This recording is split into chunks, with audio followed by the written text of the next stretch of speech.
Messieurs, dames, bien le bonjour, il est l'heure avec de l'avance aujourd'hui, mais je vous l'ai dit, c'est la surprise maintenant à tous les étages.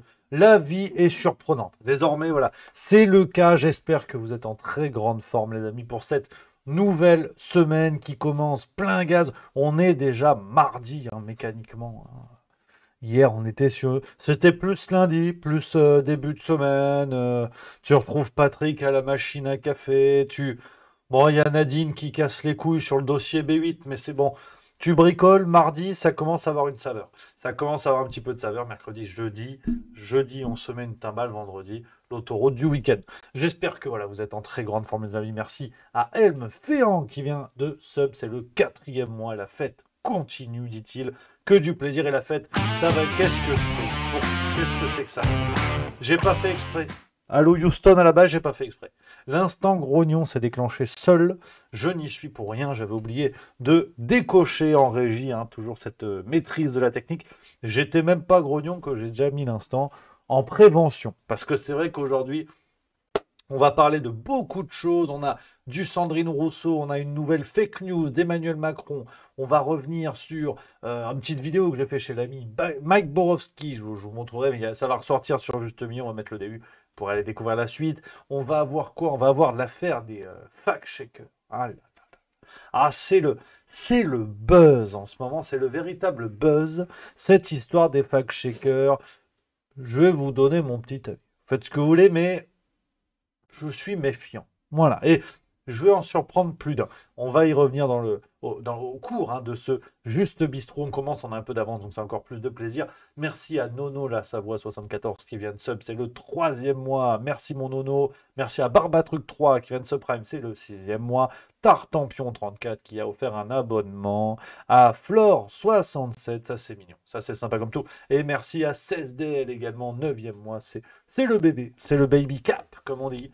Le permis, hein, 16DL qui dit alors le permis, ben écoute, ça va, hein, ça roule. La date est calée au 13 janvier, examen. Ouais, donc de fait, il n'y aura pas de Juste Bistrot. Ou l'après-midi. Si j'ai le permis, ce sera l'après-midi. Ah, je serai entièrement nu, enfin ce sera son... Puis si je ne l'ai pas, je serai entièrement nu, mais piéton. Voilà, ce sera la grande différence.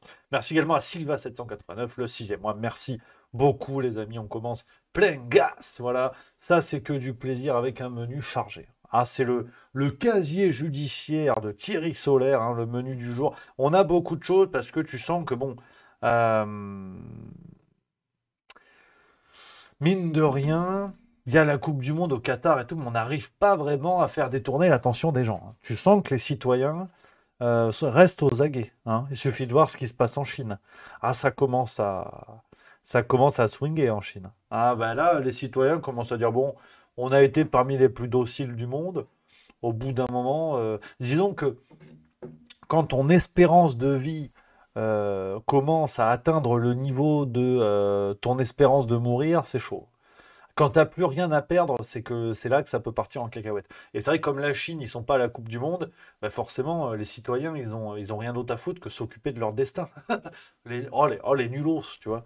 Donc ça secoue. Merci à Flore DJ qui vient de se prime le Baby Cap également. 9 mois, c'est magnifique. Puis à 18 mois, c'est le Baby Cap, mais d'un éléphant. Sauf erreur, c'est le temps de gestation d'un éléphant.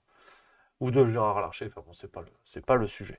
Donc, ouais, en Chine, hein, vous avez vu un véritable soulèvement populaire qui éclate dans plusieurs grandes villes. On commence à parler même d'une volonté de destitution de Xi Jinping. Là, je veux dire, c'est chaud, hein. Si Xi Jinping il est menacé, c'est pas Emmanuel Macron qui va rester au pouvoir. Même avec Olivier Véran en guise de porte-parole, hein.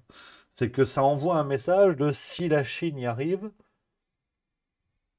moi je dis en France, ça peut bricoler. Ça peut bricoler. On me dit dans l'oreillette que Edouard lâche ses bits. Voilà. Parce que c'est la magie de la nature. Merci beaucoup. Hein, il lâche l'ensemble de ses bits. Merci beaucoup. Je réitère ma proposition de match au beer pong. Hein, une soirée qui a eu lieu récemment. Edouard s'est effacé soulagement devant témoin avec malheureusement peu de dignité face aux propositions qui étaient faites. Et je réitère, en mon âme et conscience, je réitère ma proposition. Voilà. Nous n'avons pas le linge sale en famille, en public. Donc, on était sur la Chine, les amis.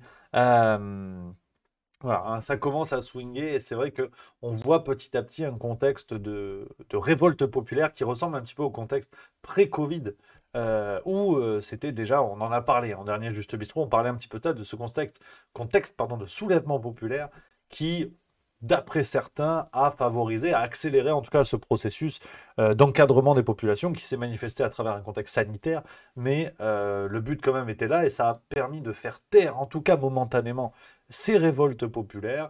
Aujourd'hui, on a l'Iran, on a la Chine, donc il ne faudrait pas que ça donne de mauvaises idées à d'autres peuples à travers le monde qui pourraient se dire, après tout, foutu pour foutu, autant y aller pleine balle. Donc, affaire à suivre. Affaire à suivre du côté de la Chine, les amis. Mais en France, nous, on a Sandrine Rousseau. C'est peut-être pour ça que ça permet de calmer le peuple, bien trop occupé à se bidonner devant les interventions médiatiques de ce qui est aujourd'hui une sorte de Loana de l'éolienne. Loana pour les idées, l'éolienne pour brasser du vent. Voilà, tu vois, tout est bien calibré. Donc, voilà, Sandrine Rousseau, c'est un strike. C'est un strike. Elle était sur France Info hier, donc le 28 novembre 2022, au moment où je vous parle. Et du grand Sandrine, du grand Rousseau. Le mieux, c'est que je vous le montre, parce que là, je peux pas rivaliser. Quand la concurrence humoristique est à ce niveau-là, je vous mets la séquence, vous en faites ce que vous voulez. Kylian Mbappé samedi contre le Danemark. Ah, pas du tout. Pas du tout. Parce que vous aimez pas le foot ou parce que vous boycottez? Parce que ça se serait passé dans un autre pays, j'aurais regardé, parce que bien que je ne suis pas fan de foot, je regarde les matchs de l'équipe de France en général, mais là, cette fois-ci, je ne les regarde pas. Donc c'est un boycott? Oui, c'est un boycott, bien sûr. Et est-ce que vous trouvez que... Est-ce que vous regrettez... Comment poser la question? Est-ce que vous regrettez la timidité parfois des gestes des joueurs français? Mais je pense que l'équipe de France est la plus... est celle qui manque le plus... et parmi celles qui manquent le plus de courage, là, en l'occurrence. Ils sont pleutres? Ils sont pleutres. En tous les cas, l'équipe de France ne fait pas preuve de courage là dans cette Coupe du Monde. Le Qatar est un pays qui torture les personnes LGBT. Les personnes qui sont homosexuelles. C'est un pays qui condamne à la peine de mort les personnes homosexuelles dès lors qu'elles sont musulmanes. La peine de mort. Donc là, il ne s'agit pas de regarder son petit doigt et de s'attarder sur sa condition à elle, l'équipe de France. Il s'agit de défendre des personnes qui risquent leur vie. Alors, c'est con, parce qu'au départ, tu as envie de te dire, ouais, franchement, sujet, verbe, complément... Il y a la rythmique, il y a quelque chose. T'as envie de te dire merci, soit dit en passant à Pâquerette 0591 qui vient de sub, c'est le 8e mois, merci beaucoup. Donc, tu te dis, Sandrine, tu te dis, merde, ça a de la gueule, quoi. Ça a de la gueule. Mais patatras, parce que le réel, comme souvent, rattrape Sandrine Rousseau. Même si Sandrine Rousseau a vocation un jour à rattraper le réel, c'est souvent l'inverse. C'est souvent l'inverse. Et c'est vrai que, quand elle reproche aux joueurs de l'équipe de France de manquer de courage, et ça, j'en conviens, sur le soutien aux femmes iraniennes, Sandrine Rousseau, elle est allée à une manifestation à Paris, elle a réussi à se faire huer. Donc, si vous voulez, en termes de courage, on repassera. Parce que c'est vrai que Sandrine Rousseau, c'est une féministe de salon, comme on dit. C'est une féministe bourgeoise. On va dire que en termes de féminisme, j'aurais du respect pour Sandrine Rousseau quand elle viendra prôner les valeurs féministes dans le 9-3 ou dans des quartiers un petit peu chauds, où ça bricole un petit peu, tu vois. Là, j'aurais du respect. Et on pourra effectivement saluer son courage. Mais c'est vrai que quand elle vient donner des leçons, alors qu'en fait, elle est l'incarnation même de ces idéologies médiatiques, ça pose problème. Mais dans le fond, il y a Jérôme Sicarius qui dit son discours n'est pas faux pour autant. Absolument. Effectivement, le manque de courage de l'équipe de France, on peut le pointer du doigt. Mais venant de Sandrine Rousseau, j'ai toujours un petit peu de mal, si vous voulez. Toujours un petit peu de mal. De ce féminisme qui se bagarre aux côtés d'Adèle Haenel, mais qui oublie la caissière du Lidl qui se fait insulter de pute tous les soirs au sortir de son boulot. Tu vois. Voilà, au risque d'être un peu rude, voilà. Hein, je pense que ça a quand même un petit peu plus de sens que d'aller soutenir en fait des femmes dans des milieux où il y a des abus, mais ça cannibalise la parole féministe, malheureusement. Tu vois. Donc, juste pour le rappeler. Bon, on passera sur la confusion, hein, les personnes LGBT, les personnes homosexuelles. J'essaie de me mettre au niveau et apparemment, c'est pas pareil. On m'a expliqué, LGBT, ça représente certaines personnes, homosexuelles, c'est encore autre chose. Parce qu'il y a LGBTQI+, divisé par deux, je sais pas ce qu'il y a après comme lettre, mais tu sens que même eux, en fait, se prennent les pieds dans le tapis, quoi. Donc, c'est compliqué. Voilà, Sandrine Rousseau qui fait la morale, c'est compliqué, mais bon, voilà, c'est Sandrine Rousseau. Mais dans la même émission, et c'est là où on peut commencer à parler de strike, c'est qu'il y a eu quand même cette sortie sur la loi anti-squat.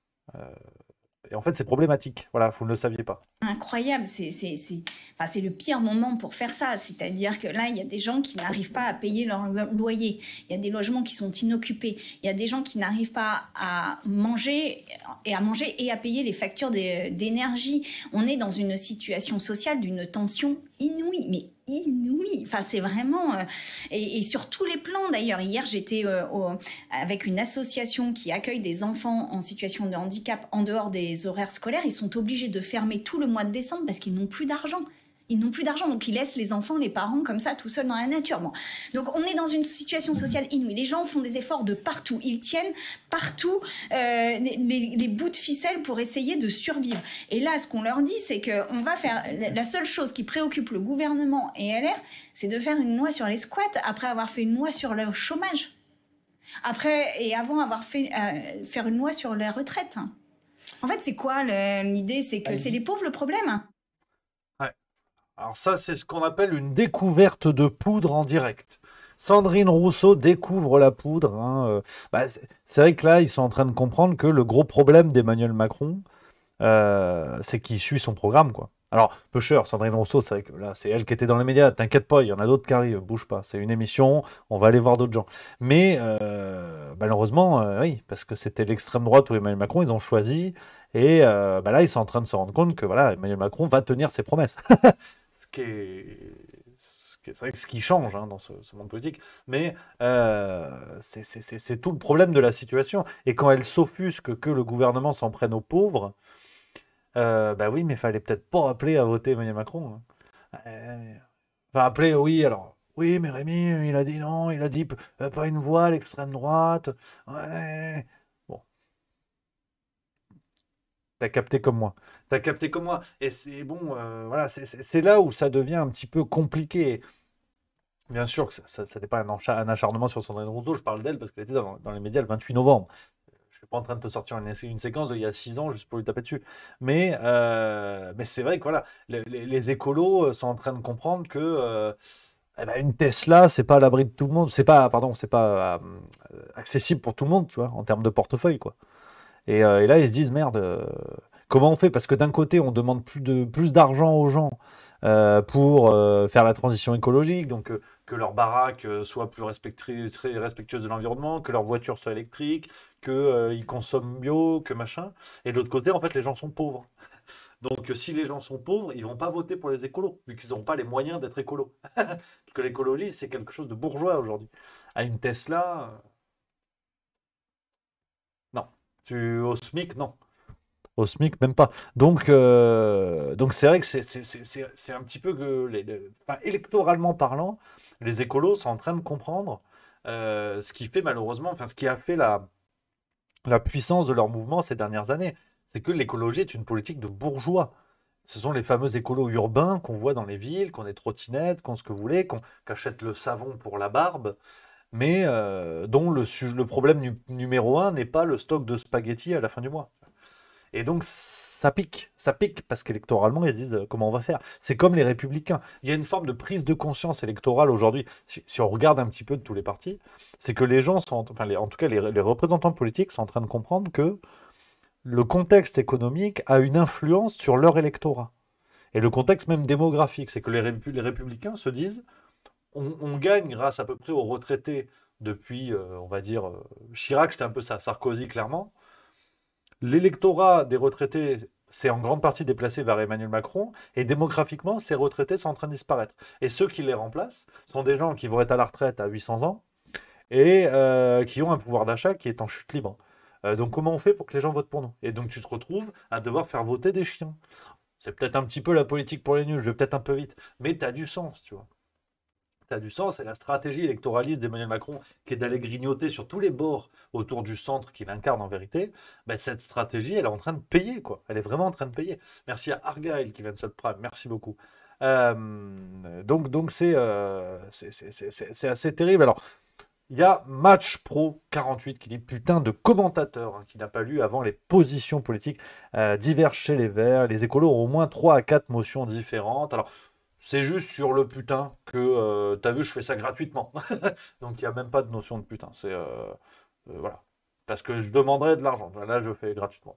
Juste le respect de la fonction de putain qui.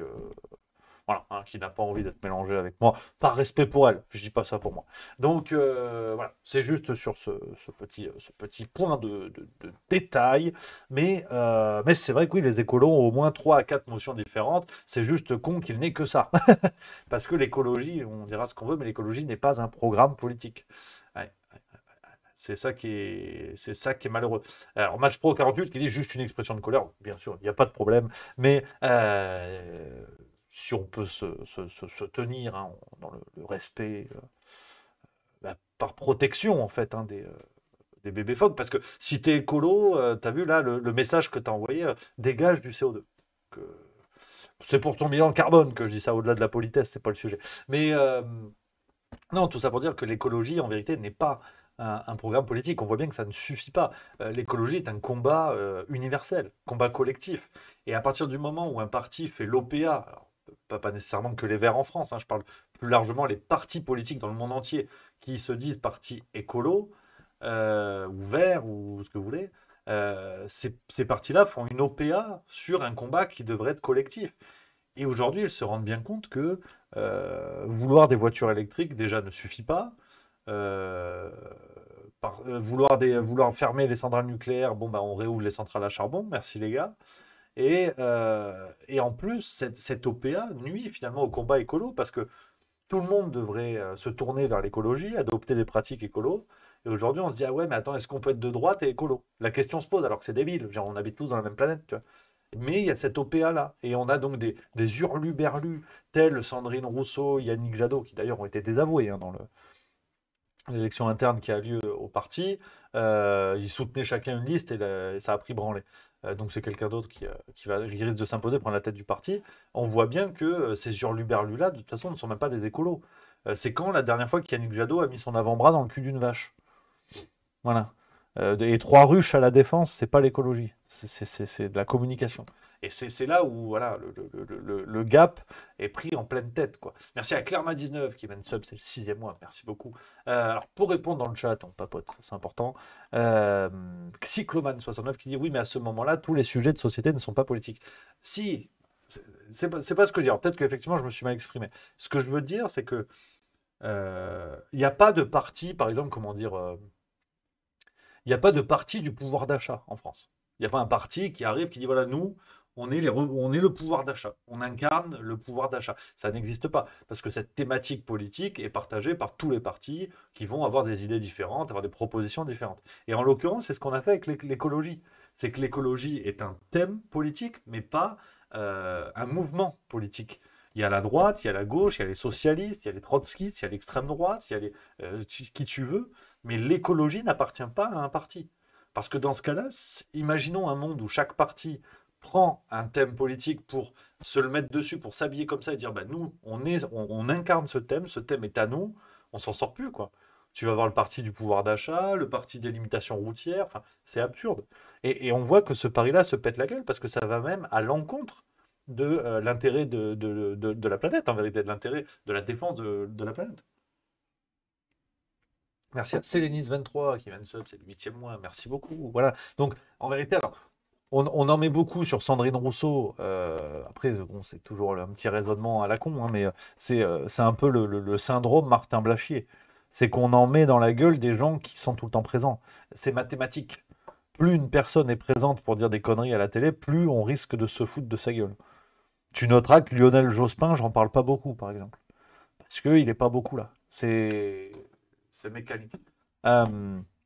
Merci à Sylvain Basto, 4e mois qui vient de sub également, qui dit bientôt les 300 000, ça c'est vrai. Je vous le dis, compteur à l'appui, je vais vous dire très précisément. Mais vraiment, c'est là c'est de la seconde, à la seconde près. Nous sommes sur YouTube, 299 835 abonnés. On va franchir cette barre incroyable des 300 000. Il y aura soirée spéciale, vous l'imaginez bien, sur YouTube, en direct. Hein, ce sera sur YouTube exceptionnellement. Ça va être complètement fou. Ça va être complètement zinzin, je vous le dis. Donc préparez-vous. Préparez-vous à quelque chose de plaisant. Voilà. Disons-le. Donc, ça, c'était pour l'ami Sandrine Rousseau, qu'on embrasse de toute évidence. On a quoi d'autre? Dans le chat, on papote. Tu vois. Non, t'inquiète pas, Ingrim Van Dorsman, il vient d'arriver, il dit je suis en retard. Pas du tout, on a commencé un quart d'heure plus tôt. T'inquiète pas. Ah, je suis détendu en ce moment. C'est que du plaisir. Hein. C'est que du plaisir. Il y a. À chaque jour suffit sa peine. On a eu cette vidéo extraordinaire aujourd'hui d'une dame. Et enfin, c'est terrible. Vraiment, c'est terrible. Regardez ce truc, c'est CNews qui a filmé ça en interviewant une dame dans la rue. Il y a une souris dans votre sac. Quoi? Il y a une souris dans votre sac, oui. Mais Ah bah vous voyez, elle est juste là. ça alors, madame, vous avez une souris dans la manche. Regardez ça. En fait, c'est pas une souris, c'est un rat. Ça. Ah mon dieu. Ouais. À Paris, hein, filmé par CNews, une dame filmée. Il y avait une souris dans sa manche. Tu vois. À Paris. Il y a les JO hein, dans 1 an et demi. Hein. Je pense qu'on ne se rend pas compte en vérité. Hein. Je crois qu'on ne se rend pas compte. Hein. Les JO, sincèrement, on va ricaner. Hein. Crois-moi bien. Hein. On va ricaner. Hein. Parce que je crois bien que les épreuves, ça va être au rabais. Hein. Le handball, ça sera dans un terrain sur gravier sous un pont. Le saut à la perche, et je sais pas avec quoi ils vont faire ça, avec des lattes de lit, j'en sais rien. Ça va être quelque chose. Hein. Ah oui, oui. Le surf, ils vont devoir mettre Manuel Valls, qui fait l'éolienne autour du spot de surf pour qu'il y ait du vent. Ça va être une catastrophe. Enfin, j'espère me tromper, mais à ce rythme-là.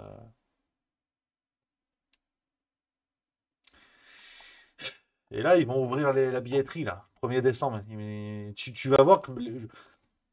Je pense qu'on va commencer. Peut-être que je me plante, hein, mais je pense qu'on va prendre déjà un premier coup de climatiseur à l'ouverture de la billetterie. À mon avis, ça va pas avoir le succès escompté. Parce qu'ils attendent un peu plus d'1 milliard d'euros de revenus en billetterie. En plus, alors, le système, pour le coup, est plutôt malin, quand même. Il faut reconnaître à César ce qui appartient à la salade. Ils vont faire un truc de tirage au sort. Donc, tu as 2 ou 3 mois pour t'inscrire, mais il n'y a pas de course, tu vois. C'est pas premier arrivé, premier servi. Et dans le tirage au sort, c'est pas le premier arrivé qui est le mieux classé. Donc ça, c'est plutôt malin. Et après, tu as le tirage au sort, puis tu peux acheter tes trucs. Sincèrement, je pense que même là, ils vont prendre une clim. Ouais, il y a moyen. Il y a moyen parce que vraiment...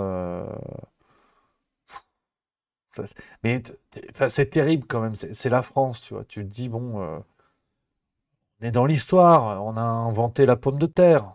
Enfin, on a ramené la pomme de terre, Monsieur Parmentier. On a ramené le tabac, Jean Nico. Enfin, je veux dire, on est un grand pays. Kylian Mbappé, tu vois, donc quand même. Et là, les JO, je commence à me dire, c'est peut-être mieux si on les annule. On invente une maladie, on s'en fout, comme on a déjà fait. Non, je rigole. Attention, parce que là, tu as vite fait d'avoir un article de l'Express. Mais tu te dis, foutu pour foutu, on les fait au Qatar. Ils seront chauds, tu vois, puis en 1 an, ils t'ont construit un pays, c'est bon. Mais je pense que c'est pas une bonne idée de les avoir. Et une finale de Ligue des Champions, on n'a pas réussi. Ouais. C'était une catastrophe et le mec qui était, enfin l'un des mecs qui a géré cette catastrophe a été promu secrétaire de la mer.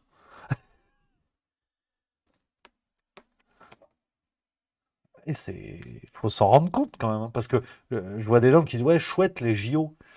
Déjà répétition générale avec la Coupe du Monde de rugby, hein. Ah oui, et l'année prochaine, septembre 2023, Coupe du Monde de rugby. Je pense que ça va être pas mal, hein. Déjà là, ça va être pas mal. Donc, on va voir. Mais puis en plus, enfin, c'est pas comme si on avait des idées de fous furieux, parce que en parlant des JO, on parle un peu de tout aujourd'hui. On balaye l'actu, hein, je regarde au fil de Twitter. Euh, faut quand même se dire que, parce que nous en France, on est les meilleurs, tu vois, on n'a pas du tout le boulard. Euh, le comité d'organisation des JO Paris 2024 s'est dit, tiens, qu'est-ce qu'on peut faire pour montrer qu'on est français, donc qu'on n'est pas comme tout le monde. Ça fait 2000 ans que la cérémonie d'ouverture, elle est faite dans un stade. C'est les Jeux Olympiques, donc il y a une forme de cohérence, tu vois. Et nous, on s'est dit, tiens, et si on la faisait sur la Seine? Ah bon? Donc, la cérémonie d'ouverture, normalement, va être organisée sur des barges qui vont se succéder sur la Seine. Sur des barges ou avec des barges. Vous mettez ce que vous voulez pour la petite blague. Mais il faut se rendre compte du bordel que c'est à sécuriser. Sur le plan sécuritaire, tu as 12 km de Seine à sécuriser, mais là, c'est au poil de cul, parce qu'on est en 2024 à ce moment-là. Là, tu as des drones, tu as de la technologie, tu as des choses incroyables, tu vois. Et ils vont te dire, on va faire ça. Cérémonie sur la Seine. Merci à Dadao76 qui m'a donné 100 bits. Ça, c'est complètement magnifique. Ça, c'est complètement magnifique. Je vais essayer de vous trouver une petite vidéo qui récapitule le truc. Euh, Voilà, tu vois, ouais, je vous mets une vidéo Canal Plus Sport qui récapitule ce que je viens de vous dire pour que vous ayez un petit peu une idée du bordel que ça va être. D'ouverture des Jeux Olympiques de Paris n'aura pas lieu au Stade de France, mais sur la Seine. Les différents acteurs se sont réunis cet après-midi pour en acter le principe et les grandes lignes. Le 26 juillet 2024, des centaines de milliers de spectateurs devraient donc pouvoir observer ce spectacle sur 8 km entre la bibliothèque François Mitterrand et le Trocadéro. Écoutez, Tony Estanguet, le président du comité d'organisation des Jeux de Paris 2024, qui revient sur ce choix. C'est bien évidemment la première fois qu'une cérémonie d'ouverture des Jeux Olympiques pourrait se tenir en dehors d'un stade. Notre ambition collective a vraiment été de s'appuyer sur un décor au service de nos messages, de démocratiser l'accès à cette cérémonie avec des centaines de milliers de personnes et le tout avec des athlètes qui sont au cœur de la cérémonie, de la célébration. L'expérience des athlètes a vraiment été priorisée dans nos réflexions. Ouais. Alors après, tu as là encore, hein, sur le papier, moi je suis chaud, hein. Moi je suis chaud. Merci à Spar l'étoile 33 qui vient de sub. Merci beaucoup, cher ami. Sur le papier, je suis bouillant. Tu vois. Ça peut être stylé, tu vois. Mais quand t'as Anne Hidalgo et Tony Estanguet aux manettes, alors c'est pas contre lui, Tony Estanguet, mais il a ramé toute sa vie. Le symbole que ça envoie, c'est pas terrible. Champion de kayak. Là, tu le mets aux manettes, bon, il y a un symbole qui est pas fou, quoi. Mais puis bon, Tati Hidalgo aussi, ah ouais, hein, la reine du surmulot, moi ça me fait un petit peu peur quand même. Ça me fait un petit peu peur, mais bon. On verra. Donc, effectivement, je vous ai dit une bêtise, j'ai dit 12 km, c'est 8 km de Seine qui vont être sécurisés. Mais en vérité, c'est un défi sécuritaire incroyable. Mais surtout à l'heure actuelle, mais rendez-vous compte, en Mondovision, le truc est diffusé dans le monde entier. Il se passe une tuile en direct. Derrière, on va dire quoi? On va avoir Darmanin qui va arriver comme ça, dire en vrai, ça s'est bien passé, hein. Je veux dire, à quelques pétards près, ça va, hein. Et puis terminé, tu vois. Donc on va définitivement passer pour un pays, non pas du tiers-monde, parce que ce serait faire injure à un pays du tiers-monde, mais un pays aux élites suffisamment corrompues et installées et absolument plus menacées par leurs responsabilités et par la justice, qu'on va être perçu comme vraiment les guignolos de la salade, hein. Donc, non, écoute, on verra. Bon, c'est 2024, hein, il reste à peu près 2 ans, hein, mais Ah, ça me fait un peu peur. Puis bon, ça pourra pas être la faute des supporters anglais, effectivement. Je vois Mam Kafan qui en parle, Perma Banane qui en parle. Ça peut pas être la faute des supporters anglais. Et oui, alors, point calcul, effectivement, qui est malin. Moods for Mode qui dit il y a 2 rives, donc 2 fois 8 km. Et ça fait très malin, ça. Ça, c'est 10 points pour Gryffondor. Très bien joué, ça. Effectivement, il faut sécuriser les 2 rives. À moins que d'ici là, on ait détruit une rive. Après, c'est l'île de France, hein, donc faut qu'il y ait de l'eau. Hein, donc je sais pas. Je sais pas. Ça peut être, effectivement, je vois Marlène, je sais pas qui dit ça. Ça peut être la faute des antivax. Ce sera peut-être ça. Faudra trouver un bouc émissaire, hein, de toute façon. Faudra se sortir les doigts pour trouver. Donc, non, ça va être le bordel. Hein. Ne nous mentons pas. Hein. Ne nous mentons pas, comme diraient les frères Bogdanov, enfin, comme disaient les frères Bogdanov. Et en parlant de mensonges, d'ailleurs, la transition est toute trouvée. Emmanuel Macron. Voilà. Alors, il faut que je continue ma phrase. C'est vrai que si je m'arrête là, ça a quand même du sens, mais ça manque de piment. Emmanuel Macron, alors vous en avez peut-être entendu parler, il a fait une vidéo sur YouTube. Premier silence. Hein. Je vais ponctuer tout ça de silence parce que c'est vrai que il y a une vanne par syllabe quasiment. Il a fait une vidéo sur YouTube où bon, il a donné son avis sur l'écologie. Son monteur a fait des trucs. Mais vraiment, c'est un influenceur. C'est Manu fait du LOL, tu vois. Hein, ça va finir comme ça, rendez-vous compte. Hein. Manu fait du LOL. Et à un moment donné, dans sa vidéo à la con, je me permets de dire ça parce qu'il est président de la République. Il n'est pas influenceur. Moi, je peux faire ce genre de conneries parce que tout le monde s'en fout. Lui, il est président de la République. Et là, aujourd'hui, il part en déplacement aux États-Unis. C'est pas le bon exemple parce que Joe Biden, il est quasiment paillé, mais c'est pas le sujet. Mais quelle crédibilité tu peux avoir? Tu vas voir Joe Biden, Emmanuel Macron, YouTube. Laisse tomber, tu passes sur un con. Tu passes pour un con, même, d'ailleurs. Ou sur un con. Enfin, après, ils font tous ce qu'ils veulent. Mais Loïc, tu vois, Loïc, et je vais vous montrer cette vidéo avec, bon, ben, petit mensonge. Alors, vous me direz ce que vous en pensez dans le chat. Je sais pas si on peut parler de mensonge ou quoi. On va pas voter. Je vous mets le truc. Pour tenir notre ambition écologique, je veux qu'on se dote d'une grande ambition nationale qui est, dans 10 grandes agglomérations, 10 grandes métropoles françaises, de développer un réseau de RER, de trains urbains. C'est se dire, au fond, le RER, ça n'est pas que sur Paris. Dans les 10 principales villes françaises, où il y a une thrombose, où il y a trop de circulation, où les déplacements sont compliqués, on doit se doter d'une vraie stratégie de transport urbain. Et c'est un super objectif pour l'écologie, l'économie, la qualité de vie. Voilà. Alors, petit extrait. Donc, le projet, hein, en gros, c'est foutre le RER dans 10 grandes villes de France. Parce que c'est vrai que ça marche tellement bien à Paris que, voilà. Rappelons hein, que la tête de la RATP, c'est Jean Castex, accueilli par une grève. Enfin, le RER à Paris est un succès, vraiment sans nom. Et donc, il faut le foutre en France. Voilà. Quand tu as des trucs qui marchent bien comme ça, voilà. Alors, petit hic, parce qu'Emmanuel Macron te présente ça comme d'hab, hein, l'idée de génie hein, sortie d'un cerveau fécond qui est en fait plus président du monde que de la France. Parce que la puissance de l'intellect, comme a dit Bono quand même, hein, c'est quand même le chanteur de U2, hein, U2 pour les non anglophones, chanteur de U2 qui a reconnu hein, l'acuité intellectuelle d'Emmanuel Macron. Là, c'est Bono qui le dit. Donc, voilà. C'est quand même Bono, donc faut pas déconner avec ça. C'est le Mozart de la finance.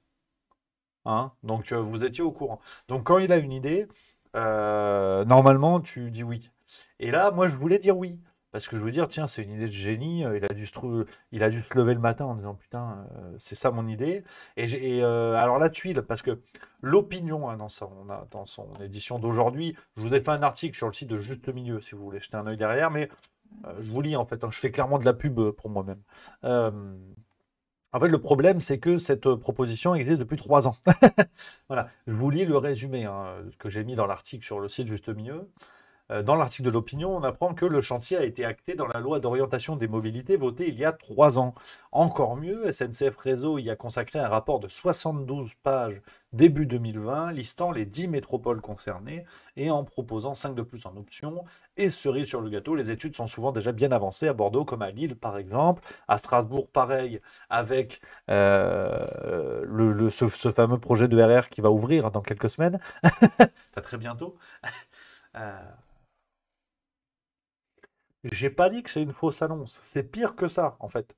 C'est que Emmanuel Macron, écolo convaincu, vient d'expliquer l'annonce renouvelable.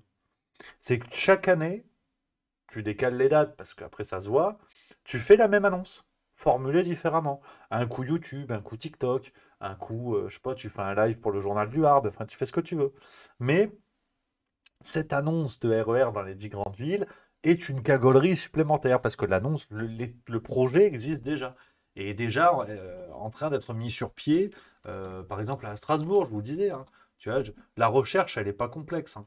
Tu fais Strasbourg RER sur Google et ça s'appelle le REM, tu vois, ça va ouvrir. C'est Libération. Là, le 11 décembre, ça va ouvrir. Un réseau express la reliant au reste du Bas-Rhin. Donc ça existe en fait. Voilà. Alors, c'est là où je fais appel à vous, chers amis. Est-ce qu'on parle de fake news? Est-ce qu'on parle d'annonces renouvelables? Je ne sais pas. Mais tout ça est de la cagolerie.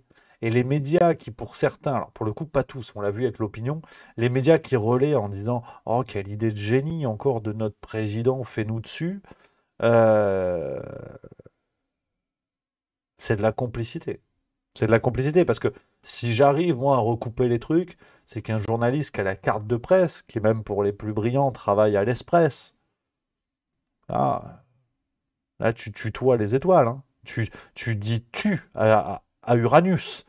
Et c'est vrai que s'ils le disent pas, c'est que c'est quand même un peu une complicité, quoi. Parce que cette promesse n'en est pas une. C'est-à-dire, tu promets pas un truc qui est déjà en train de se réaliser, voire qui est réalisé en partie. Parce que sinon, moi aussi, je te dis oui, l'eau potable dans tout Paris. Bah, il met ta gueule, en fait, parce que ça existe. Ah, ouais, mais je vais faire un peu mieux. Donc, bon, oui, c'est de l'escroquerie, hein, on peut le dire. Merci à Centaurus66 qui vient de sub. 10e mois, il a passé le baby cap. Ça, c'est magnifique.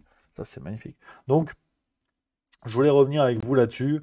C'est vrai que ouais, Emmanuel Macron, bon, qui la met à l'envers, hein. Je pense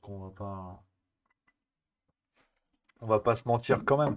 Donc, voilà un petit peu, hein, cette petite séquence. Alors, vraiment, on passera, hein, sur le format YouTube. Je veux dire, il n'y a plus aucune crédibilité, quoi. Il n'y a plus aucun problème. C'est comme ça, hein, c'est comme ça. Mais bon, qu'est-ce que tu veux, hein, faut s'habituer, hein, faut s'habituer. Alors tiens, je promène, hein, sur Twitter avec vous. On a Marty en top tweet, hein, Docteur Marty qu'on embrasse. Karim Benzema, il y a mon petit tour d'actualité. Alors, vous le savez, hein, comptez pas sur moi, hein, l'actualité foot, c'est pas mon truc. Non, c'est Radio Qatar. Il y aura un nouvel épisode bientôt, peut-être avant la fin de la semaine. Ça, c'est tout à fait possible. Donc, on va voir, dites dans le chat, hein, bien sûr, si vous avez des sujets que vous voulez qu'on papote, qu'on discute, qu'on se taille le bout de gras, voilà, qu'on le dise, merde, qu'on se le dise. Voilà, genre, ça vous fait réagir les transports, effectivement, parce que vous, sûrement, vous connaissez, parce que vous les prenez, les transports en commun. Voilà. Alors que les autres escrocs, c'est comme Estrosi, tu vois. Christian, et je pèse mes mots, hein, en termes d'escrocs, on y est, quoi. Qui était sur, que je te dise pas de bêtises, c'était sur CNews, me semble-t-il, ce matin. Je vais vous retrouver la petite séquence. On va revenir sur l'affaire Fact & Curious, vous inquiétez pas. Non, c'était sur LCI. C'était sur LCI. Christian Estrosi, alors, pareil, champion del mundo. Je vais vous trouver la séquence parce que cette capacité des élites à proposer des règles qu'ils n'utilisent jamais, hein, vraiment, et qu'ils n'utiliseront d'ailleurs sûrement jamais. Je vais vous la trouver tout de suite.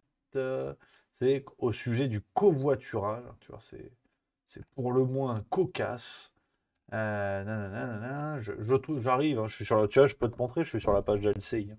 C'est du direct, hein. Voilà. Et il y a encore Attends, un c'est chèque quoi qui est en ça? préparation. Voilà, c'est ça. Je vous laisse écouter cette séquence. Pour aider le pouvoir d'achat des salariés, il y a encore un chèque qui est en préparation, un chèque carburant pour les travailleurs à partir du 1er janvier. Ceux qui roulent le plus, peut-être, les modalités sont à préciser. Est-ce que cette politique des chèques, c'est votre politique? Nous voyons bien qu'aujourd'hui, il y a ceux qui n'ont pas un transport qui les dessert facilement, en tout cas partout où il n'y a pas de transport organisé. Et malheureusement, c'est le cas sur trop de territoires d'autres pays qui leur permettent On a besoin de la voiture pour le d'arriver. travail. Bon, donc, qu'il y ait sous une forme ou sous une autre, soit dans un accord avec l'entreprise, soit un accord avec le salarié lui-même, à condition de favoriser notamment le covoiturage, parce que dans un secteur géographique, on peut toujours se regrouper à 3 ou 4. Eh bien, dès lors qu'il y a cette volonté, moi je suis très favorable au covoiturage, et d'ailleurs je subventionne avec ma métropole le covoiturage. Mais donc plutôt le covoiturage qu'un nouveau chèque, si je comprends entre les lignes. Ben, en tout cas, un chèque qui accompagne le covoiturage et qui récompense la volonté de covoiturage, ça me paraît être une juste mesure. Estrosi en vieux niçois, ça veut pas dire absence totale de clarté, parce que vraiment, on comprend rien, hein. On comprend rien. Et puis, comme souvent, hein, cette capacité comme ça à proposer des lois avec des chèques, hein, de toute évidence, bon, bah, parce que c'est pas leur argent, donc c'est autrement plus pratique. Merci à The Celtic Lulabi qui vient de sub, merci beaucoup, hein. J'ai pas mis l'accent parce que je voulais pas impressionner les spectateurs de Celtic Lulabi. Merci beaucoup, merci beaucoup. Et c'est vrai que on comprend rien, hein. Il y a Valentino Cisco qui le dit dans un langage châtié, hein, qui nous dit j'ai rien bité, désolé. Et c'est vrai que on a peu bité, je le dis. Effectivement, j'ai peu bité également, mais c'est Christian Estrosi. Donc, d'ailleurs, j'ai une idée là qui vient de naître en écoutant Christian Estrosi justement. Comme quoi, tout est possible. Il y a un délire à faire. Les Energy Music Awards de l'escroquerie, tu sais. Tous les ans, on organiserait un grand sondage, le juste escroc d'or, tu vois. Et puis, on trouverait des catégories rigolotes comme ça. Et on ferait ça tous les ans, ça serait marrant. Ça serait extrêmement marrant. Ouais, tu vois, ça me vient comme ça, parce qu'il y a match, hein. C'est pour ça que je pense à ça. T'as Balkany, naturellement, t'as Manuel Valls. Manuel Valls, rendez-vous compte qu'il nous l'avait refoutu sur tous les plateaux, qu'il était chroniqueur BFM TV et compagnie. Manuel Valls condamné à verser 277 000 € pour financement irrégulier de sa campagne à Barcelone. La Cour des comptes espagnole lui réclame cette somme pour des irrégularités dans ses comptes de campagne jugées très graves. Donc nos médias nous ont remis à la une un escroc. Et un délinquant, visiblement. Ouais. Alors j'attends les excuses, hein, BFM TV, les grandes gueules qui l'ont invité aussi, Emmanuel Macron. Oui, alors Emmanuel Macron aussi. Hanouna, qui l'ont remis au goût du jour, ce monsieur. C'est un brigand de grand chemin. Donc, faudrait que les médias quand même s'excusent, parce que... Et en plus, cette enquête qui était menée sur ses comptes de campagne, elle date de plusieurs mois, voire plus d'1 an, parce que je vous en avais parlé dans une vidéo sur Emmanuel Valls, justement, où je pointais déjà du doigt cette affaire-là, que les comptes de campagne étaient surveillés. On va pas refaire la vidéo en entier, mais faut que je vous retrouve. Ouais, tu vois, c'était celle-là. Ah, j'étais beau à l'époque, hein. Regarde, c'était ça la vidéo. Ah, il n'y a pas le son. Attends. Une deuxième relais, il change d'avis. Quelques mois t'as après, vu, il dit la finalement, coupe, il il y a est du pour. progrès, Ouais, hein. finalement, c'est oui. Mon coiffeur, là, les 2 ans de tôle, ça lui a fait du bien, hein. Il y a réfléchi à 2 fois, ce con. Donc, non, c'est vrai que j'avais pas trouvé mon style avant. Mais, attends. Ouais. Faut que je te remonte la séquence. Fauteuil en sky, ça c'est pas bon. Donc ce qu'on fait, c'est que si ça vous intéresse, vous regardez l'article. Bref, hein, offrir son soutien à Emmanuel Fillon dans un interview de l'Homme. Faut que je vous retrouve le passage, parce qu'on va pas se farcir tout le truc, hein. Ça dure 13 minutes, t'imagines. Tu vois, on fait la recherche ensemble. Ouais, alors ma vie est ici, ça on savait. Nanana. Ah, je sais plus où c'est cette affaire. Bon, Ça doit être ça, hein, ça doit être ça qui est ça, hein. Il y avait l'histoire des comptes de campagne à ce moment-là, on en avait parlé. Ça, c'était. Ah non, attends. Ça, c'est la nouvelle, celle-là. Ah, c'est pas mieux, hein. C'est pas mieux en termes de coiffure. Ça a juste poussé, quoi, d'une certaine manière. Mais, ouais. Ouais, il y en a, ils disent bébé Rémi, tout jauneau le Rémi. Bah oui, mais c'était il y a un an, hein. Ah, ça conserve mal, hein, la politique. Je te le dis, hein. Ah, je retrouve pas le truc, la séquence, là. Ça me court sur le haricot. Tu vois? Je trouve pas. Suis-je con, en vérité? Ouais, ça doit être ça. Attends, bouge pas. Peut-être c'est ça, hein. D'une caste d'élus qui sont complètement hors sol et déconnectés. Ouais, j'en dis des conneries, hein. Ça fait un bout de temps quand même, hein. Ouais, c'est pour ça que les Catalans lui ont dit non, les Français lui ont dit non. Ouais, bon, bref, je vous mets le lien, on va pas se refaire ça, hein. C'est pas grave, je vous mets le lien, vous allez chercher, hein, vous êtes des grands. Mais non, c'est quelque chose. Alors, on se fout de la gueule, on se fout de la gueule du style, hein. Bon, ça va, hein. J'ai tenté des trucs. Bon, bah là, je me stabilise. Il y a quelque chose, voilà, c'est tout, ça suffit maintenant. C'est vrai que tout le monde s'en fout de la vidéo aussi. J'étais le seul à être intéressé là-dedans. Mais non, très clairement, ouais, c'est une catastrophe, tu vois.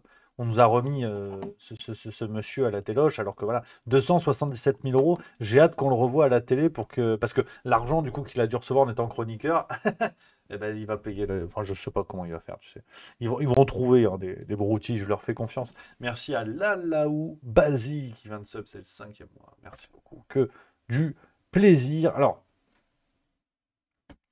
On va venir sur le gros sujet, hein, que vous attendez. Que vous attendez. Cette affaire Fact and Curious. Alors là, c'est.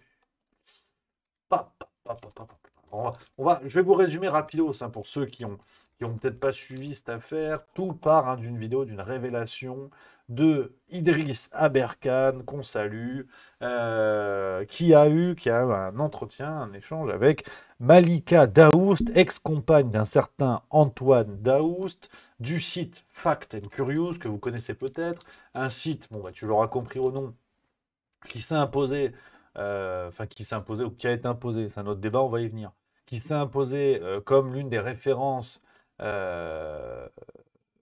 sur la vérification de l'information. Donc un créneau, bon, vous connaissez mon avis là-dessus, je pense que c'est une escroquerie, mais c'est pas le sujet. Cette Malika Daoust a confié à Idriss Aberkane avoir été victime de violences conjugales par ce monsieur, et donc déjà ce qui est très lourd, mais ce qui effectivement peut, on va dire, ressortir d'un problème privé, hein, qui ne regarde pas en soi Idriss Aberkane, mais que Idriss Aberkane, Malika Daoust, dans son échange avec Idriss Aberkane, confirme que Antoine Daoust avait plus ou moins, si vous voulez, une sorte de validation par l'AFP, et que en fait il dépendait d'une sorte de réseau, de gens qui travaillaient en réseau dans ce domaine de la vérification de l'information. Tout ça en lien avec l'AFP, plus ou moins avec le gouvernement, donc les autorités, pour en plus faire tomber des personnes qui étaient désignées, on ne sait pas vraiment par qui, mais tous les Perron et compagnie. Enfin, on a très clairement ce qui semble être révélé par Malika Daoust, une sorte de comportement de mafia, de comportement mafieux, en tout cas, dans un groupe de gens triés sur le volet, qui se sont constitués et qui ont travaillé main dans la main pour s'imposer à la fois comme des vérificateurs de l'information et aussi à la fois comme des inquisiteurs à même d'agir en meute contre des gens, donc Raoult, Perron ou d'autres, et de leur tomber dessus pour vraiment bien installer des camps et permettre au discours gouvernemental lié au Covid de s'imposer. Donc, dans tout ça, aucun jugement n'a encore été rendu. Il y a différentes plaintes à droite à gauche. Enfin, on est dans une affaire qui commence à peine. Donc, je vais essayer de vous résumer tout ça. Après, je vous donnerai peut-être un petit avis si ça vous intéresse. Mais vraiment de résumer parce qu'il y a quelque chose qui me... Enfin, on va au-devant en fait d'une situation assez radicale. Dans la mesure où, en face, donc forcément... il y a clairement, là, dans cette affaire, cette affaire Fact and Curious, il y a des il y a deux groupes qui se sont constitués. Vous avez d'un côté le groupe Idriss Aberkane, vous avez Xavier Azalbert de François, que vous connaissez sûrement, vous avez André Berkoff, qui n'a pas forcément pris parti, qui a interrogé les deux groupes, mais on peut deviner à peu près de quel côté son cœur balance. On a d'un côté tous ces intervenants-là que vous connaissez sûrement, et de l'autre côté, on a ce fameux groupe de fact-checkers, donc avec Antoine Daoust, mais on a aussi, par exemple, la Tronchambier, mon ami, Thomas Durand de la Tronchambier, on a différents intervenants comme ça, Rudy Reichstadt, Tristan Mendes France de Conspiracy Watch, qui est pareil, un autre site qui s'est imposé, enfin qui a voulu, qui propose de s'imposer comme un organe à même de dire, voilà, c'est bien, c'est vrai, c'est pas vrai, enfin bon. Donc on a ces deux camps qui se répondent, avec d'un côté Idriss Aberkane qui s'appuie sur les propos de Malika Daoust pour dire voilà, en face vous avez des comportements mafieux, vous dépendez de l'AFP de manière complètement galvaudée, complètement faussée, parmi vous aucun n'est journaliste, enfin en gros vous avez été poussé par le gouvernement et des instances gouvernementales pour tenir un discours, et ce camp-là, ce camp des fact-checkers on va dire, rétorque que tout cela n'est une somme d'agissements en meute, que tout ça n'est que du complotisme dirigé contre les fact-checkers, et que, les trucs un peu classiques, c'est l'extrême droite, c'est le complotisme et tout ça. Donc, on a deux groupes qui se font face. Hier, Thomas Durand, alias Assermandax sur Twitter, alias La Tronchambier sur YouTube, était chez André Berkoff, dans une interview où effectivement il a essayé de se défendre avec des éléments plus ou moins probants. Maintenant, ce n'est pas un tribunal. Si la plainte déposée par Idriss Aberkane contre Thomas Durand est véridique, il y aura donc un jugement, et là, on verra. Et donc, vous connaissez la guinguette. Et je vais peut-être en décevoir quelques-uns, mais je préfère quand même être un petit peu prudent, les amis. Vous connaissez la maison. Cette affaire est en train de prendre une tournure qui m'inquiète à deux niveaux. Le premier niveau, c'est que il y a forcément dans ces camps qui existaient déjà, mais ces camps encore plus autoproclamés aujourd'hui, on va dire des fact-checkers contre les fact-checkés, on va dire ceux qui jusqu'à présent ont tout le temps été fact-checkés et qui se retournent contre leurs fact-checkers qui apparemment ont des comportements mafieux et tout ce que je viens de vous expliquer. Ce qui me fait peur, c'est que un camp va s'écrouler. Dans cette affaire, il y en a forcément un qui ment, ou à minima qui se trompe. Est-ce que les dires de Malika Daoust sont véridiques, vérifiés? Est-ce que ce qui est révélé est vrai? Est-ce que quand les fact-checkers disent « Ah ben nous, en fait, on voit bien que c'est un acharnement en face, on va vous montrer que c'est que des conneries, que c'est du complotisme et tout », à un moment donné, il faudra amener des éléments. Donc, on a deux groupes qui se font face, et il y en a un qui va finir à poil. C'est une évidence. C'est une évidence. Merci à Juste un mec qui vient de sub, c'est le 4e mois, merci beaucoup. Il y a forcément un camp qui va finir à poil. En revanche, moi, ce qui me fait peur, oui et non, mais ce qui me questionne dans cette affaire-là, c'est que, déjà, le premier niveau, c'est qu'on va attendre les jugements. Je veux dire, on va attendre les jugements. Il y a un camp qui va finir à poil, on va le découvrir. Et ce qui m'inquiète quand même, c'est que j'ai peur d'un renversement où les fact-checkés qui aujourd'hui s'en prennent au camp d'en face ne voient là qu'une opportunité pour prendre la place, d'une certaine manière, pour prendre la place de ces arbitres de la vérité. Et je vous dis ça parce que c'est Xavier Azalbert, pour le coup donc de François, qui, dans la foulée, a annoncé, alors a communiqué, je ne sais pas à quel point tout ça est très sérieux, mais il a annoncé, je vais vous retrouver le tweet, la création de ceci. Fact and Serious, j'enlève ma tronche. Voilà, ça c'est un tweet de Xavier Azalbert, c'était hier, environ le 28 novembre, et qui dit, dans l'optique de préserver l'information, l'historique et les archives, est-ce qu'il n'aurait pas été stratégique que François se portait acquéreur de la société Fact and Curious afin de la restructurer et d'en faire Fact and Serious. Je ne sais pas à quel point tout ça est très sérieux, mais ce qui me fait peur, en vérité, c'est que on se rende compte que d'un camp comme de l'autre, enfin, c'est un peu con de devoir choisir un camp, effectivement, mais le débat se pose comme ça aujourd'hui, très clairement, qu'il n'y ait pas, en fait, comment dire, une lutte entre deux groupes pour le même objectif, qui est celui de s'imposer comme les détenteurs de la vérité, comme les arbitres de la vérité. c'est là où je crois que cette affaire est quand même extrêmement curieuse. Et puis on voit enfin, au vu des accusations, au vu de ce qui est reproché d'un côté comme de l'autre, il y a un camp qui va finir à poil. Soit c'est le camp des fact-checkés, donc Aberkan, Azalbert et compagnie, qui vont définitivement être décrédibilisés, ce qui peut être un jeu de domino pour tous ceux qui gravitent un petit peu autour, et je m'inclus dedans. Je suis quand même plus proche de ce groupe-là que de la FP, donc je l'inclus juste au milieu dedans.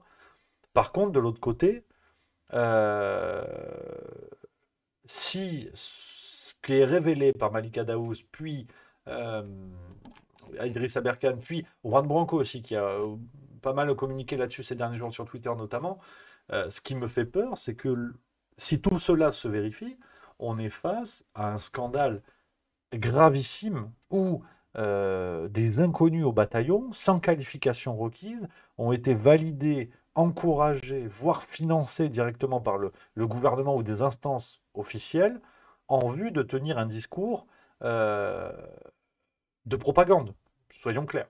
Donc, moi, je ne sais rien, vous êtes d'accord, je vous résume les faits en vous disant un petit peu les petites probabilités qui se posent, mais c'est clair que ce scandale devra trouver une fin, devra trouver une issue, et là, il y a un camp ou un autre qui va finir à poil. Mais il est impossible, parce qu'on a des lions de chaque côté, ça ne finira pas par disparaître un peu comme l'affaire Agnès Pannier-Runacher. Tu sais, on en parle 3 jours, puis c'est terminé. Là, des deux côtés, on a des lions. Donc c'est un combat à mort des deux côtés. Et je vous avoue que juste au milieu, t'as capté l'idée, mais je suis très curieux de voir comment tout cela va se terminer, qui va finir à poil dans cette affaire-là, parce que rendez-vous, enfin, imaginez, hein, j'en sais absolument rien, bien entendu, si Malika Daoust, admettons, alors là, ça devient Ocean's Eleven, ce que je vous dis, hein, j'en sais rien, hein, mais si Malika Daoust a été missionnée pour révéler ces trucs-là, et que tout ça soit piloté de longue date précisément pour faire tomber le camp d'en face, t'en as qui vont être malins. Je sais pas, mais tout est vraiment possible parce qu'on a effectivement en face des lions avec la personnalité d'Idriss Aberkan qui effectivement a pu être décrié ou est décrié. Je vous avoue, je n'avais pas beaucoup suivi ces histoires de diplôme, donc je veux pas comment dire, tenter de le résumer et dire des bêtises. Je me pencherai dessus pour en reparler. On en reparlera en fin de semaine, vendredi au prochain, juste bistrot. Mais je vous avoue que je suis assez curieux, assez méfiant de ce qui va se passer, même si, pour pas, on va dire, être trop tiède et vous donner le fond de ma pensée, donc, qui n'est que mon avis, hein, qu'on soit bien d'accord, ça ne concerne que moi, c'est pas une conclusion de ce qui est en train de se passer, mais on va dire statistiquement, on a vu dans bien d'autres pays, effectivement, un discours gouvernemental qui a été poussé par des influenceurs, quels qu'ils soient. Un influenceur, c'est pas nécessairement une bimbo à gros seins qui vend un truc pour se faire redresser les lèvres. Un influenceur, ça peut être la tronche en biais, Idriss Aberkan, juste mieux. Ce mot ne veut rien dire, en fait. Donc, on le sait, ça pour le coup, en France, ça a été le cas. Le gouvernement a fait appel à des influenceurs pour vendre son discours sanitaire. À raison ou pas, c'est un autre débat.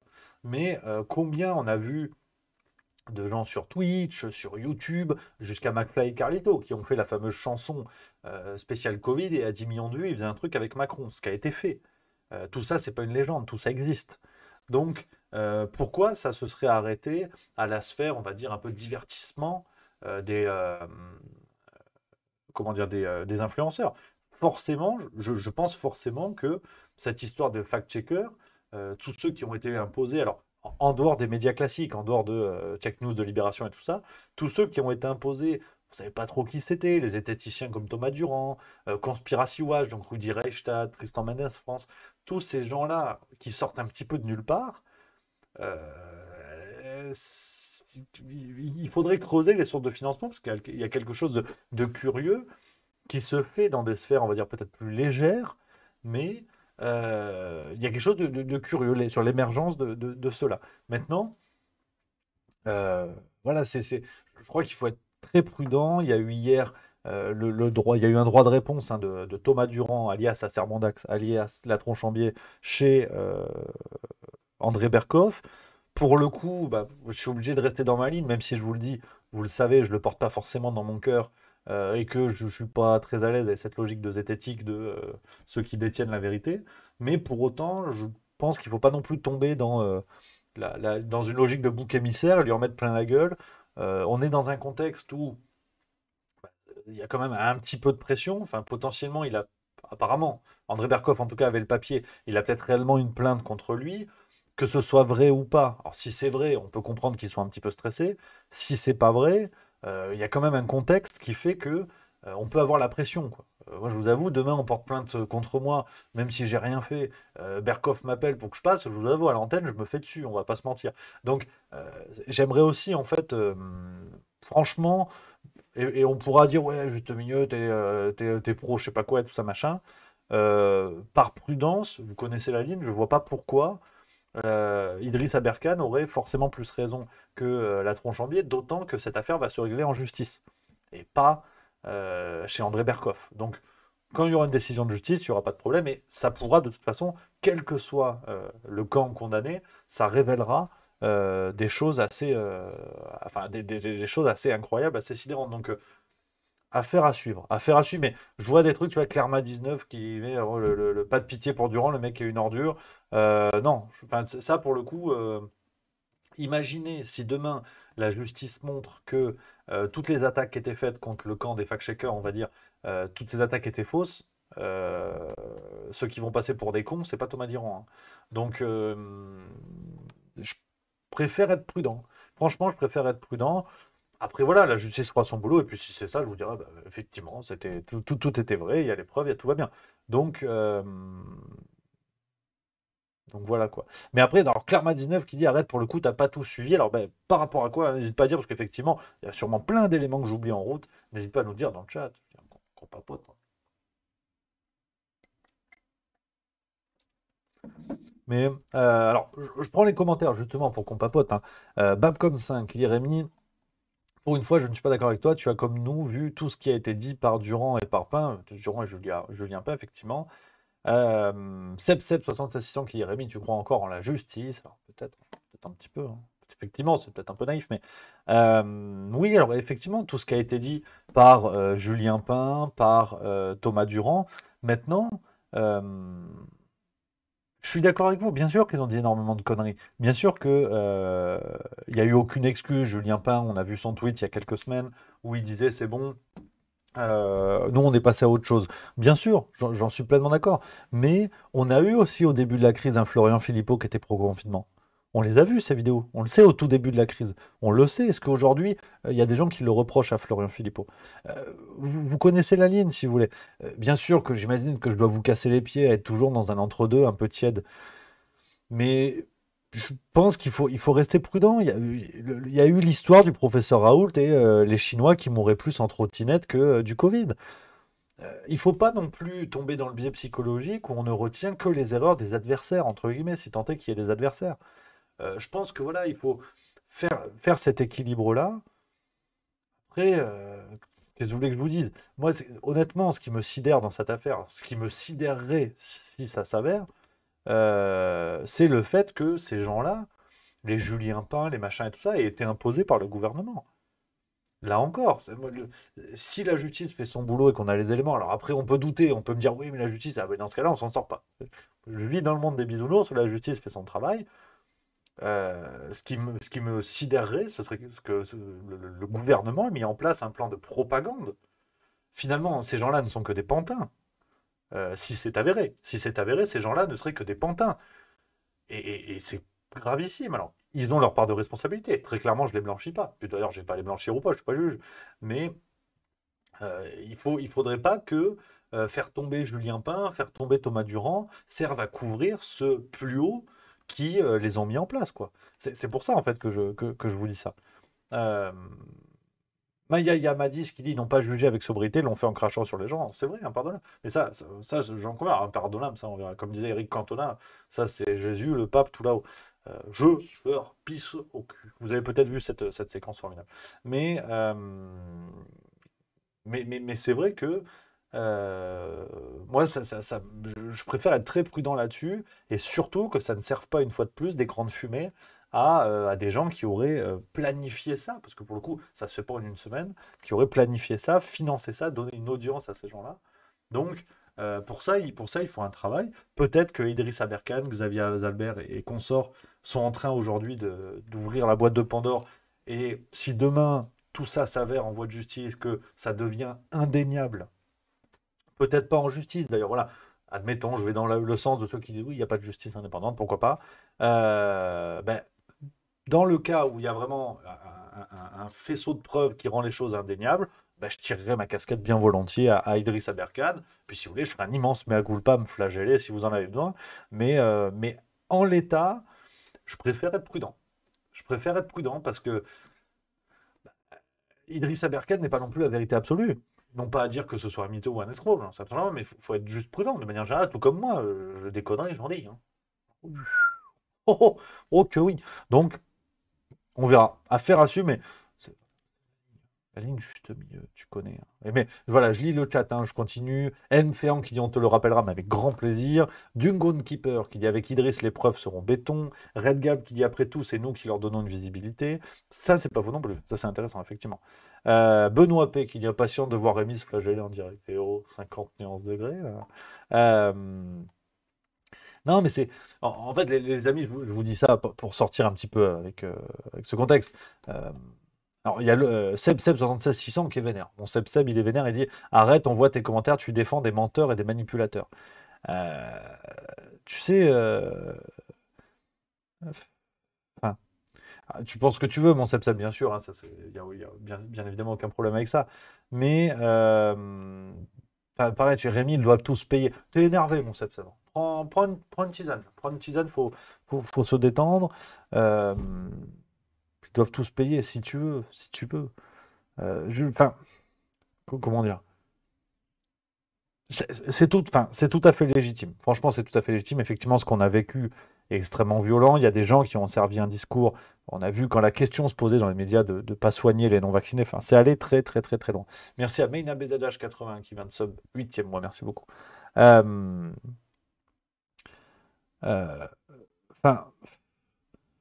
il n'y a ni pardon ni oubli et tout ça. Je comprends.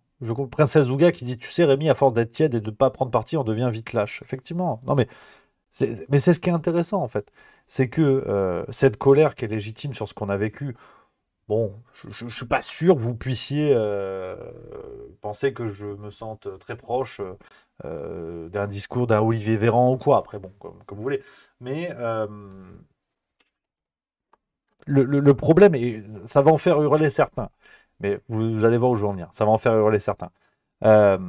Cette histoire de ils doivent payer, compagnie,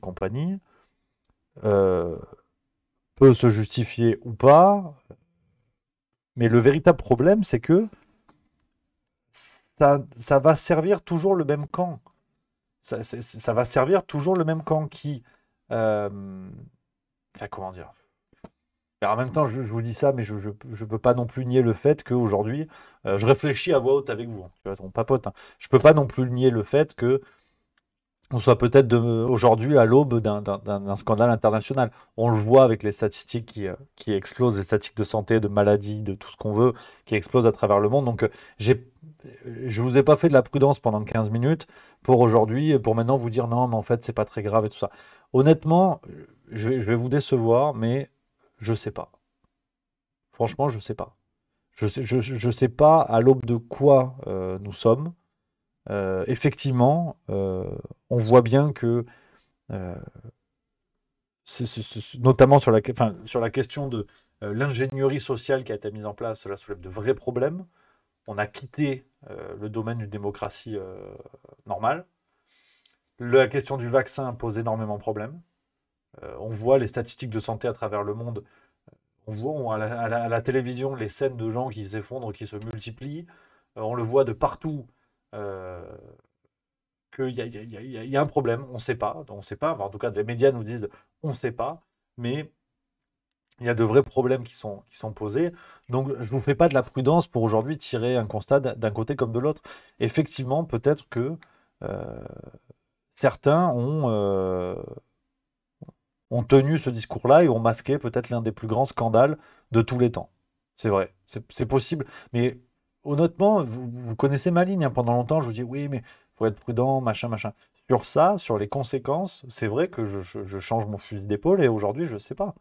Je sais pas parce que je ne connais pas l'ampleur de ce qui s'est passé. Et j'aimerais me rassurer en estimant que voilà, tout ça a été fait dans l'intérêt de Pfizer, que le vaccin, on ne sait pas trop ce qu'il y a dedans, et puis on ne sait pas trop quel est le but, on sait juste que ça crée des problèmes de santé, mais c'est peut-être pas tant que ça. Mais même ça, je veux pas vous le dire parce que c'est peut-être encore pire. Je sais pas. Donc, non, franchement, je vais peut-être en décevoir certains qui vont dire c'est un nulos, mais je préfère même pas m'accrocher à une branche et vous dire ouais, ça doit être à peu près ça. En vrai, je sais pas. Il y a Dungeon Keeper qui dit tu n'arrives pas à y croire. Tu parles de quoi? Euh, Il y a Sam 117 qui dit Rémi, tu peux ouvrir la Méditerranée en deux et nous délivrer de Ramsès, Macron. Non, c'est non. Non, c'est clairement non. Red Gab qui dit mais c'est pire, Rémi. Mais mon Red Gab, enfin, comprends bien qu'on soit bien d'accord. Enfin, voilà, mais les gars, on se calme. C'est pour ça que j'adore ces sujets parce que c'est vraiment un débat de copains où ça parle dans tous les sens. Sepsep66600 qui dit Rémi, tu crois vraiment que ces labos voulaient notre bien? Est-ce que j'ai seulement dit ça? C'est aussi ça, les amis. Vous avez tous vos idées, mais bien sûr, et c'est génial et tant mieux. Tout le monde a ses idées, tout le monde a ses réflexions. Mais au bout d'un moment, faut quitter ses œillères, mais dans un sens comme dans l'autre. Cher ami, non, c'est qui a dit ça? C'est Red Gab. Non, pas Red Gab, c'est qui? Qui a dit les laboratoires voulaient du bien? Mon Seb, c'est mon Seb. Qu'on soit bien d'accord, enfin, on peut pas non plus tomber dans ce piège de hier où tu deviens Julien Pain, quoi. Tu es dans un couloir et tout porte à croire que ton couloir est le bon et tu continues. Mais ça va dans tous les sens. Quand toi tu dis ouais, tu penses que les laboratoires, déjà tu me prêtes un propos que j'ai pas tenu, et ensuite je viens précisément me dire que c'est peut-être encore plus grave que ce que je crois et que toi-même tu crois. Mais sauf qu'on n'en sait rien. Donc quand je vous dis que je ne sais pas, c'est dans tous les sens. Je suis pas en train de vous dire je ne sais pas si c'est grave ou je ne sais pas si c'est pas grave. C'est peut-être encore pire. Mais comme on est en plein dedans et que c'est ce fameux problème des effets secondaires, les effets secondaires, on les saura à 10 ans. Donc aujourd'hui ou dans un mois ou il y a un mois avant, j'en sais pas plus.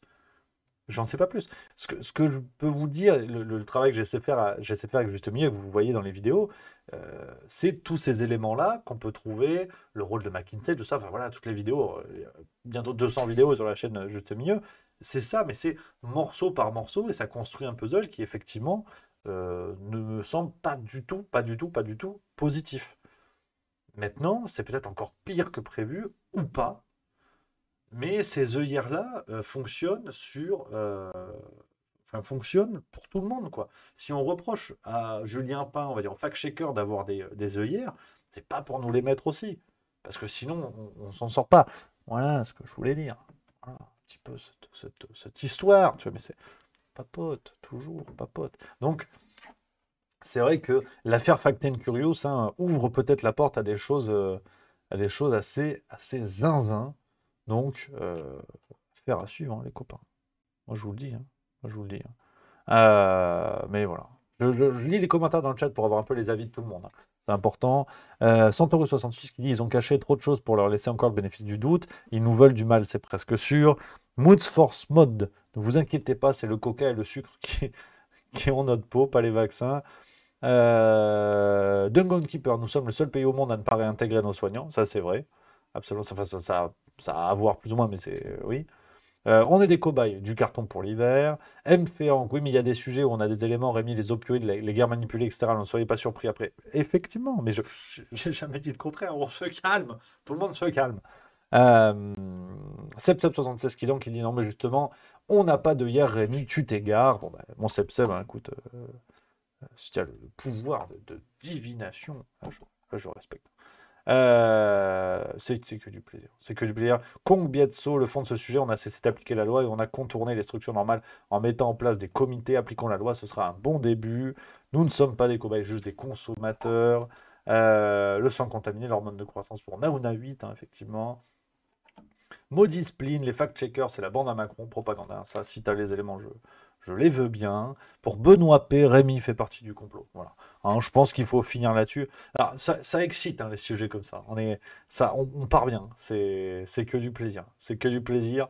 Mais on se détend, les amis. Vous connaissez la ligne. On se calme. Déjà que tout le monde garde son calme. J'ai l'impression d'être en salle de classe. J'ai dit cet après-midi, goûter. Et là, tous les mômes sont comme ça le matin. On se calme.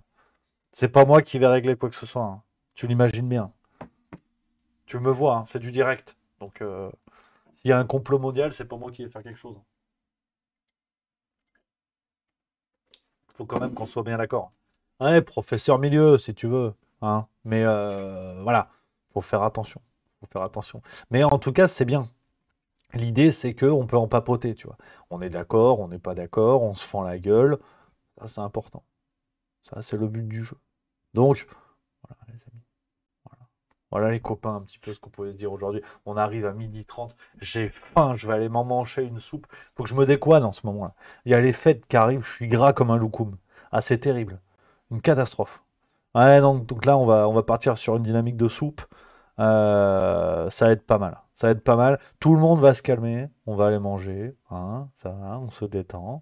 Cet après, mon boss, on boucle le nouveau numéro de Juste Mensuel. Ça, je peux vous lire.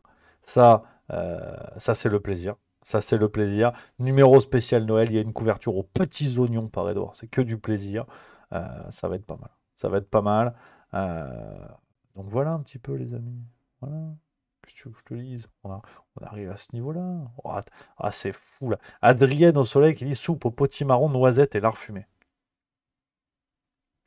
J'ai faim. Je vais manger le micro. Ça continue. Donc, non, c'est carrément possible. Donc, les amis, on va finir là-dessus. Alors, le petit programme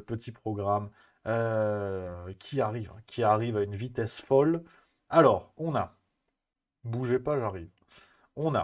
Je prends l'agenda. On a totalement, alors Juste Bistrot, c'est fait. Chèque. La farce tranquille. Farce tranquille, demain, épisode 79. Le script est quasi prêt. Pas mal de choses au menu. Pas mal de choses, on va se régaler.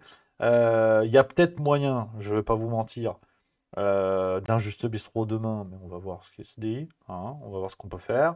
On va mettre un petit extrait de mon passage chez Mike Borowski, au fait que vous avez peut-être vu, hein, Mike que je salue. C'était chez Géopolitique Profonde, hein, le petit passage, ça mange pas de pain, on a papoté pendant 1h40. Hein. Voilà, je vous mets le petit lien dans le chat si vous voulez jeter un œil, mais il y aura un extrait sur Juste Milieu qui renverra bien sûr vers la vidéo de Mike Borowski, que je salue, que je remercie. Et puis il y a un truc. Parce que là, on y arrive.